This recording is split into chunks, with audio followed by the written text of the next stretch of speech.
السلام علیکم دوستو، ایسے ہی سچے واقعے روزانہ سننے کے لیے ہمارے چینل کو سبسکرائب کریں۔ حضرت عبداللہ بن زید رضی اللہ عنہ نے ساری زندگی شادی نہیں کی، جوانی گزر گئی اور بڑھاپا آ گیا۔ ایک دن بیٹھے حدیث کی ایک کتاب پڑھ رہے تھے تو اس میں پڑھا کہ حضور صلی اللہ علیہ وسلم نے فرمایا ہے کہ جنت میں کوئی بھی اکیلا داخل نہیں ہوگا بلکہ اپنی بیوی کے ساتھ داخل ہوگا، اور جس نے کسی وجہ سے دنیا میں نکاح نہیں کیا تو اس کا نکاح دنیا ہی کی کسی کنواری لڑکی کے ساتھ کر دیا جائے گا، اور پھر وہ دونوں میاں بیوی بن کر جنت میں داخل ہوں گے۔ جب یہ حدیث پڑھی تو دل میں خیال آیا کہ دنیا میں تو میں نے نکاح نہیں کیا ہے، لیکن جنت میں میرا نکاح کر دیا جائے گا، تو پھر آخر وہاں میری بیوی کون ہوگی؟ حضرت عبداللہ رضی اللہ عنہ نے اسی رات اللہ سے دعا مانگی کہ اے اللہ، مجھے خواب میں میری جنت کی بیوی دکھا دیجئے۔ پہلی رات میں دعا قبول نہیں ہوئی تو دوسری رات پھر سے دعا مانگی، دوسری رات بھی دعا قبول نہیں ہوئی تو تیسری رات دعا مانگی، تیسری رات دعا قبول ہو گئی۔ خواب میں دیکھتے ہیں کہ کالے رنگ کی ایک عورت ہے جو حبشہ کی رہنے والی ہے۔ وہ کہہ رہی ہے کہ اے عبداللہ، میرا نام میمونہ ولید ہے، میں بصرہ میں رہتی ہوں اور میں ہی جنت میں تمہاری بیوی بنوں گی۔ حضرت عبداللہ کی جب آنکھ کھلی تو تہجد کا وقت ہو رہا تھا۔ اٹھیں اور وضو کر کے تہجد کی نماز پڑھی، اور پھر تھوڑی دیر کے بعد فجر کی نماز پڑھ کر اپنا اونٹ لیا اور بصرہ کی طرف چل دیے۔ حضرت عبداللہ بن زید رضی اللہ عنہ بہت مشہور لوگوں میں سے تھے، اس لیے جب وہ بصرہ پہنچے تو لوگوں نے ان کا بڑا استقبال کیا اور پوچھا کہ حضرت، ہمارے شہر میں کیسے آنا ہوا؟ حضرت عبداللہ نے فرمایا کہ میں ایک عورت کی تلاش میں یہاں آیا ہوں، اس کا نام میمونہ ولید ہے، میں اسی سے ملنا چاہتا ہوں۔ یہ سن کر لوگوں کو بہت حیرانی ہوئی اور کہا کہ حضرت، آپ اتنی دور میمونہ ولید سے ملنے آئے ہیں؟ فرمایا ہاں، کیا میں اس سے نہیں مل سکتا؟ لوگوں نے کہا نہیں حضرت، ایسی بات نہیں ہے، بلکہ وہ تو ایک پاگل سی عورت ہے، لوگ اسے پتھر مارتے ہیں۔ حضرت عبداللہ نے پوچھا کہ پتھر کیوں مارتے ہیں؟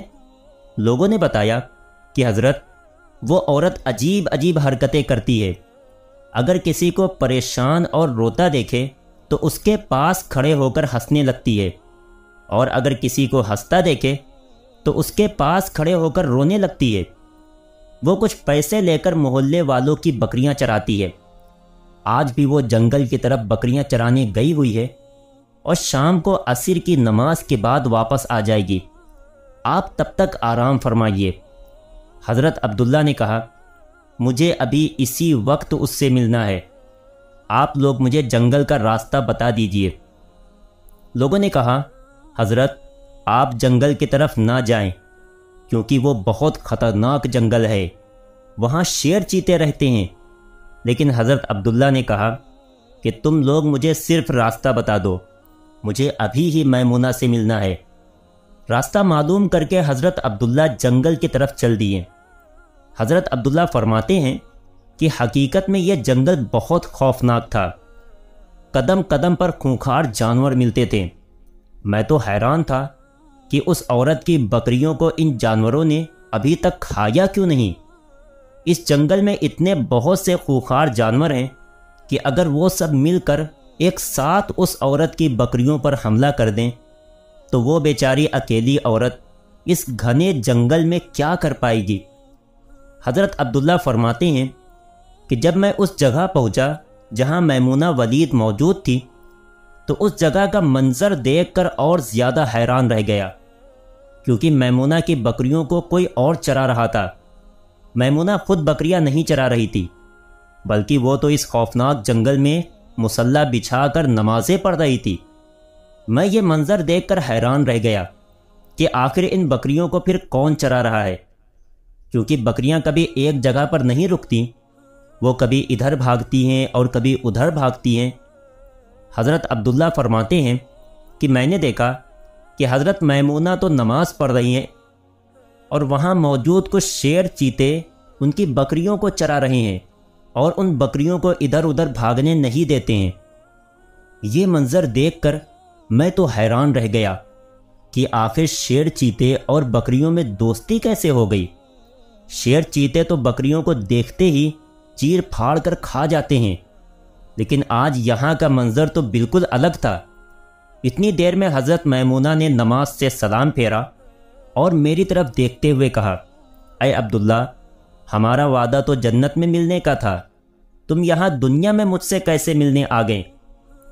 حضرت عبداللہ فرماتے ہیں، یہ سن کر مجھے اور زیادہ تعجب ہوا کہ میمونہ کے ساتھ میری یہ پہلی ملاقات تھی، تو آخر اسے میرا نام کیسے معلوم ہو گیا؟ میں نے حضرت میمونہ سے پوچھا کہ آخر تمہیں میرا نام کیسے معلوم ہوا؟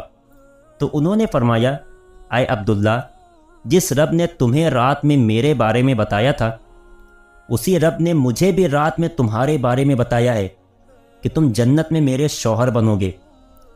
پھر میں نے حضرت میمونہ سے پوچھا کہ آخر یہ تو بتاؤ کہ ان شیر چیتے اور بکریوں میں دوستی کیسے ہو گئی؟ شیر چیتے تو بکریوں کے بہت بڑے دشمن ہوتے ہیں اور انہیں دیکھتے ہی چیر پھاڑ کر کھا جاتے ہیں، لیکن یہاں کا منظر تو بالکل الگ ہے کہ یہ شیر چیتے ہی ان بکریوں کے رکھوالے بنے ہوئے ہیں۔ حضرت میمونہ نے فرمایا، اے عبداللہ، جب سے میں نے اپنے اللہ سے دوستی بنا لی ہے، تب سے ان شیر چیتوں نے بھی میری بکریوں سے دوستی بنا لی ہے، اور اب یہ میری بکریوں کو کوئی نقصان نہیں پہنچاتے ہیں۔ ایسے ہی سچے واقعے روزانہ سننے کے لیے ہمارے چینل کو سبسکرائب کریں۔